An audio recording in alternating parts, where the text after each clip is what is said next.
Ten istý človek, ďalší pokus o podvod. Už nešlo len o depozit, ale o celé auto v hodnote 19 000 eur. Tentoraz oslovil Autobazár AVV Auto pri Prešove. S tým, že chce predať Kia Sportage. Na prvý pohľad to vyzeralo normálne, ale detaily nesedeli.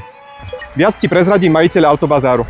Odprezentoval sa mi, že má od nás už 2 vozidlá, ako jeho rodina, čo som si vyhľadal v našej databáze a bola to pravda. Vravel mi, že proste má vozidlo, ktoré získal bartrom od jedného pána, ktorý mu dlžil za stavebné práce, že on má veľkú stavebnú firmu, že už ho má týždeň, to vozidlo.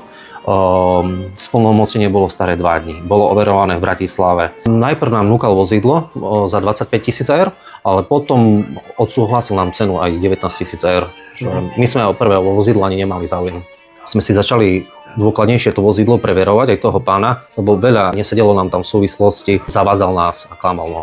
Čiže veľká vďaka nášmu právnikovi, lebo my sme mali fakt pripravenú už platbu na odoslanie a vtedy on nás stopol. On volal na notársky úrad do Bratislavy a on preveril to overenie podpisu, že to je sfalšované. V servisnej knihe bolo napísané telefónne číslo toho majiteľa a pán nám tvrdil, že nemôže sa mu dovolať. My sme sa mu hneď na prvýkrát dovolali a on bol v nemom úžase, že čo sa deje, že pán, veľmi dôveryhodný pán, ešte volali do banky, že mu potvrdil tú platbu a ja som sa ho spýtal, že len či má peniaze od toho auta, že nie, ale že to prídu.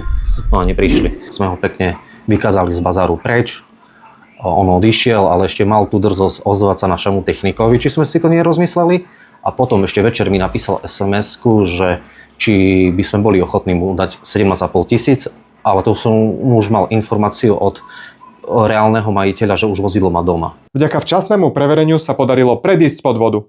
Ak chceš vidieť ďalšie reálne prípady, sleduj Nenachytaj sa a vidíme sa v ďalšom videu.